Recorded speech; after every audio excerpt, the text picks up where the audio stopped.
What do you feel best about getting up 23 in the second half or hanging on those last 2 seconds? The way we played in the first 30 minutes, I thought we played really, really well. As we played all year. I thought we played really well against Florida. At times against Missouri, in the first, say, 25 in the last 5 minutes, of course, the way we finished that game. We got another opportunity potentially Saturday or Sunday, correct?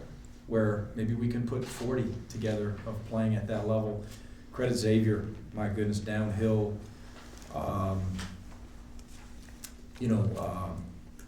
Having dug themselves a big hole, of course, they were terrific down the stretch. Again, playing downhill in transition, executing versus zone and man, got some stops, hit some timely shots. I thought Claude down the stretch was really, really good. It was a really good college basketball game.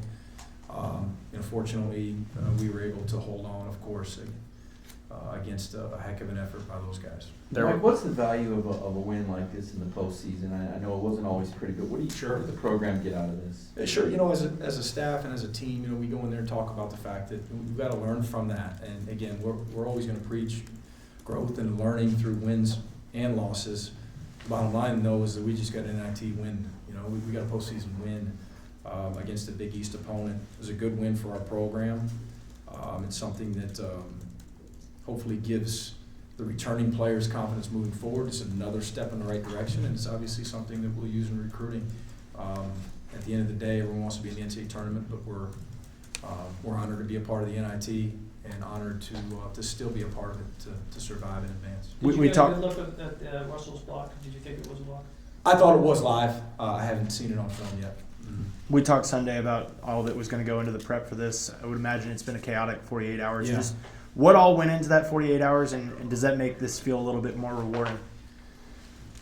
Yeah, it does a little bit. It does. Fortunately for us, we try to do a lot of some similar things, both offensively and defensively to Florida. Xavier's got a lot of similarities. Again, both offensively and defensively with their ball screen motion, with their zone attack, or should I say, with our need to zone them because of the difficulty to defend their guards off of ball screens and the way that their bigs seal drives. They play with great physicality, not quite as tall and long as Florida's front court guys, but probably even more physical. And then defensively, they're very similar.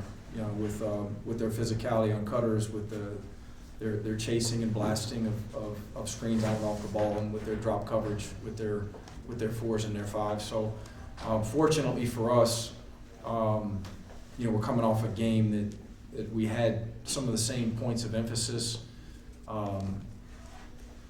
We wanted to sell out the zone as much as possible again, with the really quick turns, so we didn't have to go over all of the actions that those guys run, and they run good actions, of course. And so I thought our zone was really effective for like the first 30, and then they found a rhythm and really got going down the stretch to where we had to dump it and go man. There were several stoppages in play in the last minute or so. Just what was the message to your guys, knowing that Xavier had the momentum, was trying to finish up? This is really the same message all year. I'm not creative enough to give a different one, but it's the way I was taught it, and it's what I've always preached to our teams. And your championship level teams,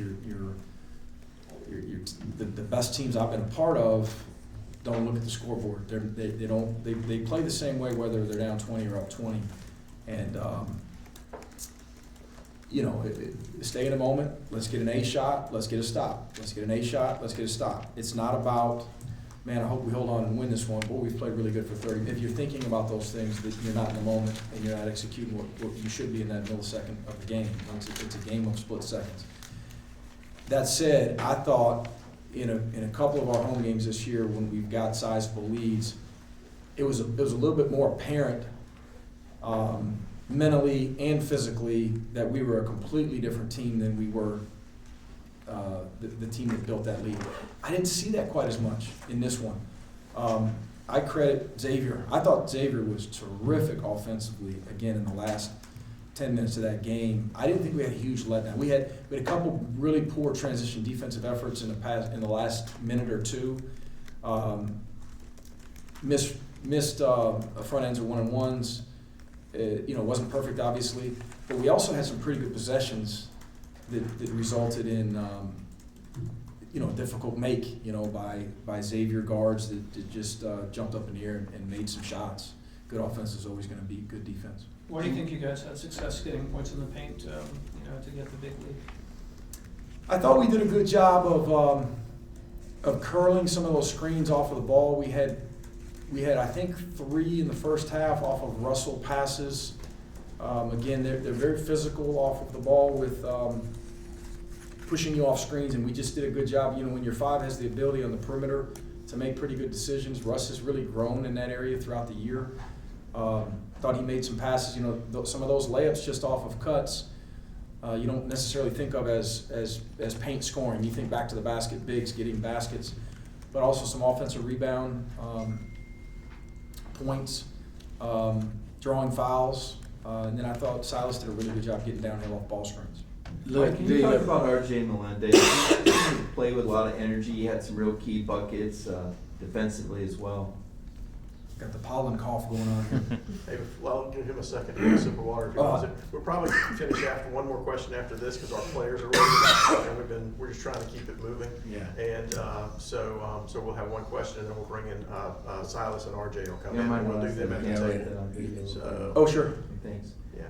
Mike, can you just talk about the play of RJ Melendez and some of the energy that he brought? I thought RJ played really well. I thought he did a pretty good job on Claude, even when Claude made some hard ones on him. He stayed in front of him and he forced long 2s and 3s. But that said, again, Claude hit some timely ones, some big ones. But I thought RJ, he from the second he went in the game, I thought he provided energy offensively. He's shooting the ball well here down the stretch. Getting 14 points in only 21 minutes, was really efficient. One of his better games. What is ask about the free throws? This second game in a row that you didn't get. Yeah. Many of them anxiety, or because it seemed like most of the guys that were up there were pretty good. Yeah. That's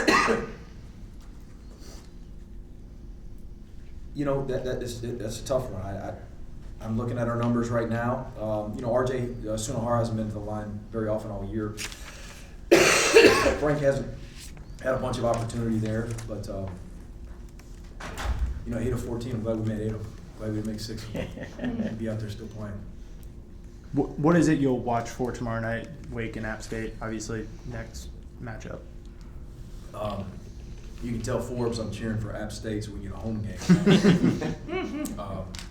But either way, I say that I should watch what I asked for. App State's really good. Wake's really good too. I mean, we're happy to be still involved. We'll watch it closely. More familiar with Wake, of course, having played them. We'll learn more about App State tomorrow throughout the day and then tomorrow night. Thanks.